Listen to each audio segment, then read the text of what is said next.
O futebol pode ser uma festa, mas às vezes se transforma em um teste de resistência e dor, um movimento bruto. E no lugar do jogo começa a luta pela saúde. São momentos em que as arquibancadas ficam em silêncio e os médicos correm para o campo mais rápido do que os próprios jogadores. Neste vídeo vou contar para vocês sobre as faltas mais violentas depois das quais o futebol deixou de ser um jogo e em alguns casos até se tornou um verdadeiro pesadelo.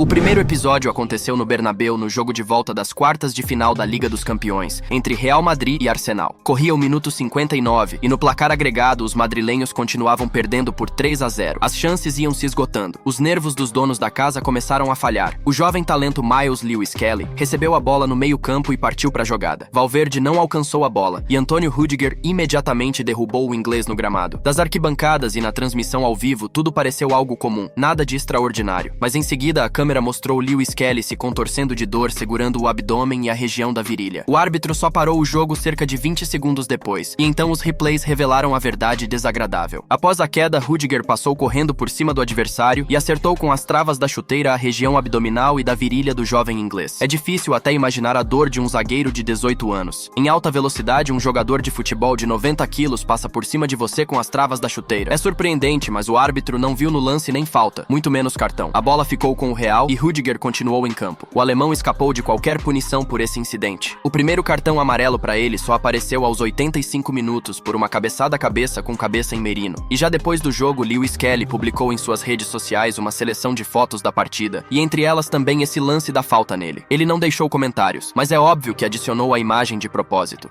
Agora vamos em direção ao caso mais recente que aconteceu na partida entre Barcelona e Mallorca. Já aos 33 minutos, os mandantes ficaram com 1 a menos. Manu Morlanes cometeu falta em Yamal e recebeu o segundo cartão amarelo que automaticamente se transformou em vermelho. O lógico seria se reorganizar e jogar com mais cautela, mas tudo aconteceu de outra forma. Apenas 6 minutos depois, o jogador mais experiente da equipe, Vedat Muriqi, saiu por trás dos defensores e disparou em direção ao gol. Porém, em vez de chutar a bola, acertou com o pé diretamente o rosto do goleiro catalão Juan Garcia. Mesmo nas imagens gerais, já dava para ver que não foi um simples toque, mas um verdadeiro golpe com a perna levantada alto demais. O replay apenas confirmou o contato grosseiro das travas na bochecha e o goleiro do Barça claramente não estava simulando a dor. É surpreendente que o árbitro tenha se limitado inicialmente a um cartão amarelo, mas o VAR interveio. O VAR chamou Munuera Montero ao monitor e após revisar o lance, o árbitro mostrou com justiça o cartão vermelho direto ao atacante kosovar. O Mallorca ficou com 9 jogadores já aos 39 minutos, mas mesmo com essa vantagem, o Barça não conseguiu furar a defesa adversária até os instantes finais. Somente aos 90 minutos saiu aquele belíssimo gol do qual falei em um dos vídeos. Aliás, sobre Joan Garcia, após a partida ficou claro que o golpe foi bastante doloroso. Formou-se um enorme hematoma em sua bochecha. E embora não houvesse marcas evidentes das travas, isso significa que o impacto direto não pôde ser evitado. O goleiro escapou com uma forte contusão. Passamos agora para um gol duro que aconteceu na partida entre Arsenal e Crystal Palace. Após um afastamento de bola de cabeça, o jogador dos Eagles, James McArthur, acertou com toda a força a perna de Bukayo Saka. Não acho que isso tenha sido feito de propósito, mas o choque foi tão forte que o inglês caiu imediatamente no gramado. Ao mesmo tempo, a expressão no rosto de McArthur após o lance parecia insinuar ao árbitro uma simulação. Embora o golpe no músculo da panturrilha definitivamente não possa ser chamado de leve, uma confusão se iniciou na hora em campo. Os jogadores do Arsenal partiram para cima do escocês convencidos de que ele queria machucar Saka de forma intencional, enquanto os companheiros de McArthur saíram em sua defesa. Começaram empurrões e uma troca de palavras. No fim, o árbitro ainda assim mostrou o cartão amarelo para ele, e muito provavelmente por causa da confusão, já que o VAR considerou o lance não intencional. Saka ficou caído no gramado por cerca de 2 minutos, recebendo atendimento médico, depois do qual deixou o campo temporariamente. Mas passados apenas uns 20 segundos, ele voltou ao jogo como se esse choque doloroso nunca tivesse acontecido. Vamos agora ao episódio que envolveu um crânio fraturado que aconteceu em 2021 em uma partida da Liga Europa. No meio do segundo tempo, um jogador do Rangers disparou em direção à bola e em sua direção saiu o goleiro do Slavia Praga, Ondrej Kolar. O inglês Kemar Roof esticou a perna para alcançar a bola e acertou com toda a força as travas diretamente no rosto do goleiro do clube tcheco. O impacto foi de uma força monstruosa. Nos replays dava para ver que a chuteira literalmente atingiu a cabeça. O episódio foi assustador. Mesmo em vídeo já parecia horrível. As fotos mostraram o momento do choque com ainda mais clareza. O goleiro caiu imediatamente no gramado segurando o rosto. Jogadores das duas equipes começaram a chamar os médicos na hora e o árbitro árbitro, sem hesitar, mostrou o cartão vermelho direto. Os médicos passaram cerca de 4 minutos estancando o sangramento do corte, depois enfaixaram a cabeça, o colocaram na maca e o retiraram de campo. Mais tarde, o diagnóstico confirmou o pior: fratura no crânio, mais precisamente fratura do seio frontal. Além disso, um corte profundo no rosto que precisou de 10 pontos. Já aos 40 minutos, os diretores de imagem voltaram a mostrar colar. Todo o seu rosto estava coberto de hematomas e curativos escondendo cortes terríveis. Mais tarde, um dos médicos publicou uma foto dos bastidores. A testa do goleiro havia sido aberta de forma tão severa que até em preto e branco que vocês veem agora mostra perfeitamente a gravidade da cena. Após o jogo, ele acabou sendo hospitalizado para excluir possíveis complicações, embora o próprio jogador garantisse que se sentia bem. Felizmente para o Slavia, a equipe avançou às quartas de final e o próprio Kolar voltou aos treinos já após 19 dias. Ele retornou aos gramados usando um capacete de proteção e uma máscara especial para o rosto. Hoje restou apenas uma pequena cicatriz, a única lembrança daquela noite terrível.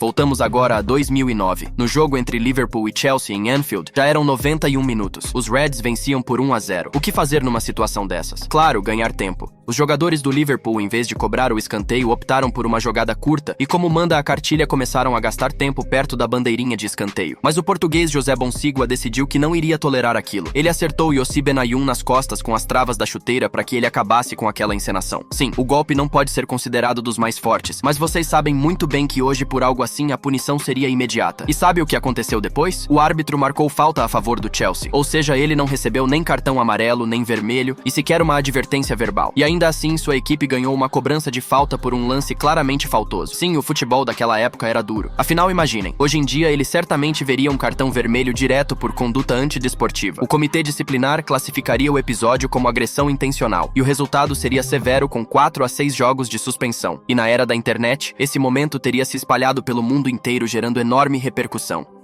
Agora é a vez de um episódio assustador ocorrido no verão passado em uma partida do Mundial de Clubes entre PSG e Bayern. Já corria o segundo minuto dos acréscimos do primeiro tempo. Restavam apenas cerca de 30 segundos. Após um passe impreciso de um companheiro, Jamal Musiala correu em direção à bola, mas Nuno Mendes parecia controlar totalmente a situação. O alemão, porém, não parou e quase alcançou a bola quando de repente colidiu com Donnarumma. O italiano o derrubou e agarrou a bola com as mãos. A princípio, ninguém deu muita importância. O jogo seguiu. Donnarumma iniciou o ataque tranquilamente, mas em um instante ficou claro que a situação era gravíssima. Primeiro, a câmera flagrou Achraf Hakimi levando as mãos à cabeça. Depois mostrou o próprio Donnarumma, que olhou para a perna, caiu de joelhos e, em estado de choque, cobriu o rosto com as mãos. E havia motivo. Os replays mostraram uma cena horrível. O pé de Jamal ficou preso sob o corpo do goleiro em um ângulo completamente antinatural. O tornozelo literalmente se torceu, algo assustador tanto na imagem da TV quanto nas fotos. A equipe médica correu imediatamente para o campo e o árbitro mandou as equipes para os vestiários antes do fim do tempo. Estava claro que ninguém conseguiria continuar aqueles segundos restantes. Tratava-se de uma lesão gravíssima. Pouco depois se confirmou o pior. No dia seguinte foi anunciado o diagnóstico: fratura da fíbula e luxação do tornozelo. Seria necessária cirurgia e no mínimo 6 meses fora dos gramados. Ele só vai voltar esse ano. Manuel Neuer não se conteve e acusou Donnarumma de excesso de dureza. Naquela situação não era necessário entrar daquela forma. Ele assumiu conscientemente o risco de machucar o adversário. O próprio Gigi, ao saber que havia sido a causa da fratura, se dirigiu ao alemão: todas as minhas orações e bons desejos estão com você, Jamal. Ao que o jogador respondeu: obrigado pelo apoio e não se preocupe. Isso faz parte do futebol. E para nós resta apenas esperar que Jamal se recupere o quanto antes dessa lesão terrível e volte aos gramados.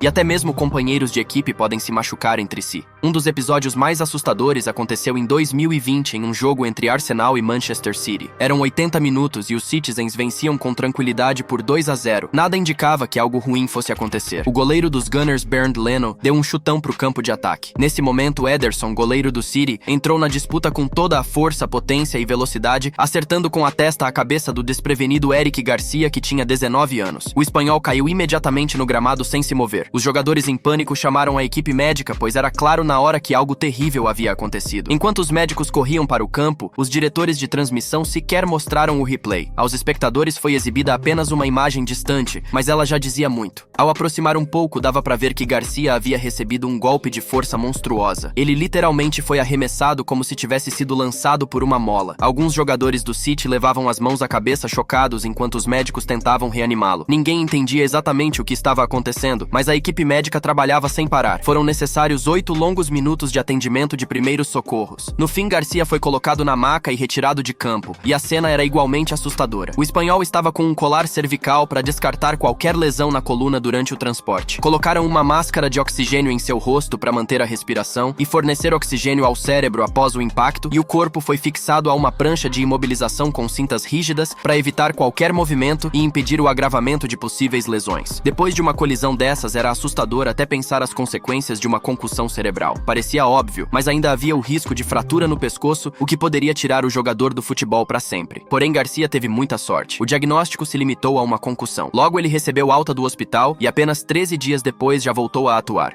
Perder dentes durante uma partida. Isso aconteceu em 2019 no jogo entre AZ e PSV. Durante uma disputa aérea, o jogador do time da casa acertou o rosto do adversário Pantelis Hatsidiakos com o cotovelo. À primeira vista, parecia apenas mais um choque comum no futebol, mas a surpresa veio quando o diretor de transmissão mostrou um close. O grego sorria já sem 2 dentes da frente. Descobriu-se que com o impacto eles simplesmente caíram, e pouco depois o próprio atacante ainda conseguiu encontrá-los no gramado. Em um dos replays é possível ver claramente como um dos dentes literalmente voa após o choque. O jogador, no entanto, não se abalou. Quando os médicos correram até ele, foram recebidos com um sorriso largo. Apesar da perda, os profissionais recolheram cuidadosamente os dentes e os colocaram em um recipiente especial para preservação para que pudessem ser utilizados depois na recuperação. Ele encarou tudo com bom humor. Após a partida, tirou várias fotos no vestiário sorrindo para a câmera sem os dentes. No fim das contas, não houve motivo para se preocupar com os dentes. Os dentistas rapidamente reconstruíram a arcada frontal e pouco tempo depois, o defensor já voltava a entrar em campo tranquilamente com um novo sorriso. O verão definitivamente não foi favorável para Mbappé no ano passado. Em junho, ele contraiu uma gastroenterite aguda, perdeu 5 quilos e perdeu o início do Mundial de Clubes. Mas em 2024 foi ainda pior. Na partida da Euro 24 contra a Áustria aos 84 minutos, ele avançava para a área quando levou um golpe no rosto. O árbitro marcou falta. O francês levou a mão ao nariz e naquele momento ninguém sabia que aquilo era apenas o começo. O episódio seguinte foi muito mais assustador. Após um cruzamento de Griezmann, ele foi finalizar,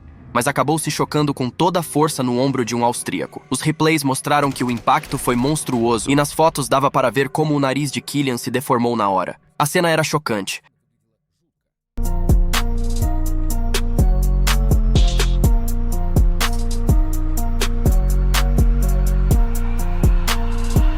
Os médicos correram imediatamente para o campo e o sangue escorria do nariz. Ele segurava o rosto o tempo todo e o espetáculo não era nada agradável. Não foi maldade do adversário, mas uma coincidência. Ainda assim, ninguém está imune a esse tipo de situação. No mesmo dia foi confirmado o diagnóstico: fratura do nariz e do septo nasal. Quem já passou por isso sabe, é um desconforto constante ao respirar, sensação de pressão, pulsação e dores de cabeça. Suportar tudo isso é extremamente difícil. Mesmo assim, Kylian teve sorte. Não foi necessária cirurgia. A respiração permaneceu normal, mas ele só podia jogar usando uma máscara de proteção. Essas máscaras viraram um capítulo à parte. Ele trocava com frequência, testava modelos diferentes, e os torcedores brincavam dizendo que ele deveria entrar em campo com uma máscara das tartarugas ninja. Mas as regras são rígidas, só é permitido jogar com máscaras escuras. O próprio jogador contou depois: quando fui atingido, nem senti na hora que o nariz tinha quebrado, mas percebi que algo estava errado. No vestiário, tive medo de que a Euro tivesse acabado pra mim. Achei que iria pra casa. Foi difícil, fiquei 2 dias sem dormir. Mas sabe o que é pior do que tudo? Jogar de máscara. Eu a troco o tempo todo porque sempre algo me incomoda. Já precisei trocar 5 vezes. Ela limita a visão, o suor entra nos olhos. Eu a odeio. Ela é terrivelmente irritante, mas sem ela não posso jogar. Passamos agora para o derby londrino mais violento da história. Naquele dia, Chelsea e Arsenal protagonizaram uma partida que nem todos conhecem, mas que com razão pode ser chamada de a mais brutal de todas. 2 lesões graves, 7 cartões amarelos e 3 expulsões. Foi uma verdadeira loucura. E o mais surpreendente é que tudo isso aconteceu não pela Premier League, mas em uma partida da Copa da Liga, um torneio que hoje muitos clubes tratam como secundário e até entregam para aliviar o calendário. Mas naquela época era bem diferente. A data era 25 de fevereiro de 2007. No primeiro tempo, tudo corria de forma tranquila. O Arsenal abriu o placar rapidamente e o Chelsea logo empatou. Mas a verdadeira insanidade começou depois dos 60 minutos. Após uma cobrança de escanteio de Arjen Robben, uma confusão se formou dentro da área. John Terry foi o primeiro a chegar e se atirou para cabecear a poucos metros do gol. Mas no mesmo instante, uma perna de Abou Diaby também vinha na direção da bola. O francês tentou afastar com toda a força e sem querer acertou em cheio a cabeça do capitão do Chelsea. Dá para imaginar o quão poderoso foi o impacto, afinal ele estava chutando a bola. Até nas fotos esse momento parece assustador. Terry caiu imediatamente desacordado, o corpo endureceu e os braços ficaram em uma posição antinatural.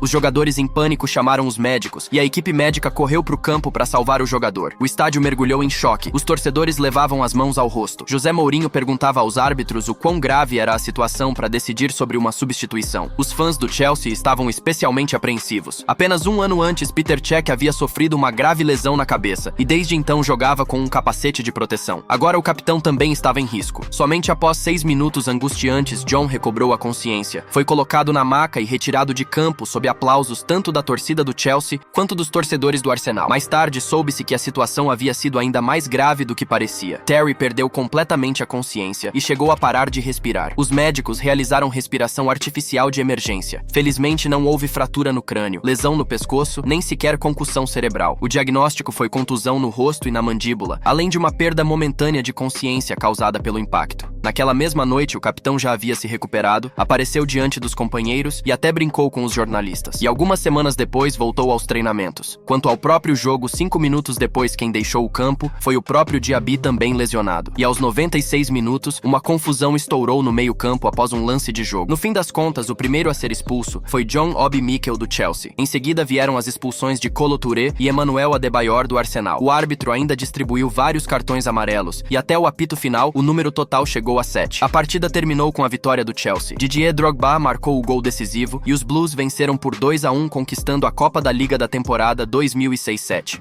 Luke Shaw já joga há 11 anos pelo Manchester United, mas nem todos se lembram de que sua carreira no clube e no futebol em geral poderia ter terminado antes mesmo de realmente começar. Em 2015, o inglês sofreu uma das lesões mais assustadoras após uma falta duríssima. Aos 15 minutos de uma partida da Liga dos Campeões, o lateral esquerdo fez sua arrancada característica para a área, passou por 2 adversários e se preparava para finalizar. Nesse momento, o zagueiro mexicano do PSV Héctor Moreno deu um carrinho desesperado e acertou com toda a força a perna do inglês. O impacto foi tão violento que o som do estalo dos ossos pôde ser ouvido claramente até por torcedores das primeiras fileiras. Shaw caiu imediatamente no gramado e começou a gritar de dor, cobrindo o rosto com as mãos. A cena era tão chocante que a transmissão de TV rapidamente evitou closes, mostrando apenas as reações dos jogadores, todos em estado de choque. O estádio Philips ficou em silêncio. Torcedores das duas equipes aplaudiam tentando apoiar Shaw, mas pelos rostos era possível ver que todos entendiam a gravidade da situação. A equipe médica do United e os médicos do estádio correram imediatamente para o campo. Por quase 10 minutos estabilizaram o jogador ali mesmo, imobilizaram a perna quebrada, colocaram uma tala e aplicaram analgésicos. Quando Luke foi cuidadosamente colocado na maca e retirado de campo sob aplausos, muitos de seus companheiros estavam em choque, mas precisaram seguir jogando. E sabe o que é mais impressionante? O árbitro não marcou pênalti nesse lance. No único replay exibido, era possível ver claramente não apenas a falta evidente dentro da área, mas também que se tratava de uma infração gravíssima. Ainda assim, o infrator Héctor não recebeu sequer cartão amarelo, muito menos o vermelho direto. Um absurdo completo. Naquela mesma noite, o diagnóstico confirmou os piores temores: fratura dupla da tíbia e da fíbula da perna direita. Em Eindhoven, ele passou imediatamente por uma cirurgia de emergência e depois foi transferido para Manchester para um longo processo de recuperação. A imprensa escreveu que o jogador ficaria fora por pelo menos 9 meses. E de fato, a temporada para ele estava encerrada. Começou então um caminho doloroso de reabilitação. Nas primeiras semanas, Shaw só conseguia se locomover com muletas. Depois passou a trabalhar na piscina, recuperando gradualmente a musculatura e reaprendendo a correr. Em entrevistas, ele admitiu que esteve perto da depressão. Em certo momento, teve medo real de que sua carreira tivesse acabado. Médicos e treinadores o apoiaram e os torcedores do Manchester United inundaram o inglês com cartas e faixas de incentivo. A recuperação completa levou 289 dias. Apenas no verão de 2016, Luke voltou a treinar com o grupo principal e alguns meses depois retornou às partidas. Ao apertar nesse vídeo, muitos certamente esperavam ver aquele famoso lance de Nigel de Jong contra Xabi Alonso. E ele está aqui, a final da Copa do Mundo de 2010. Era o minuto 27 da partida. O atual treinador do Real Madrid aparece para cabecear no meio-campo, mas no segundo seguinte, de Jong chega com a perna esticada, acertando em cheio o peito de Alonso com as travas. Xabi sofre um impacto violentíssimo e cai imediatamente no gramado gritando de dor. Os jogadores da Fúria Roja protestaram na hora, exigindo uma atitude firme do árbitro, mas Howard Webb, de forma surpreendente, se limitou a a mostrar apenas o cartão amarelo, embora já naquela época fosse óbvio para todos que se tratava de um cartão vermelho direto e expulsão imediata. Um golpe digno de UFC com chute no tronco do adversário. Mesmo naquele momento, a decisão de Webb gerou uma avalanche de controvérsias, já que o lance reunia uma série de infrações. Ainda assim, surpreendentemente, Xabi Alonso conseguiu se recuperar e continuou na partida. 2 dias depois, ele confessou: "O golpe de De Jong foi o mais doloroso que já recebi em toda a minha carreira." 6 anos depois, Webb explicou que simplesmente não conseguiu ver o lance e que os colegas pelo rádio não lhe deram nenhuma orientação. E apenas 12 anos depois, ele reconheceu publicamente o erro. "Essa decisão vive comigo. Eu queria fazer tudo certo, mas é evidente que falhei." Ainda assim, naquela ocasião, a Espanha venceu por 1-0 graças ao gol de Iniesta e conquistou a Copa do Mundo. Mas se a história tivesse seguido outro rumo e a Holanda tivesse sido a campeã, esse lance talvez tivesse entrado para a história no mesmo nível da mão de Deus de Maradona, como o momento em que um erro de arbitragem tirou da Espanha uma vitória merecida. Esse foi o vídeo de hoje, galera. Espero que tenham gostado. Deixem o like e se inscrevam para motivar a trazer mais vídeos para vocês. É isso e fui.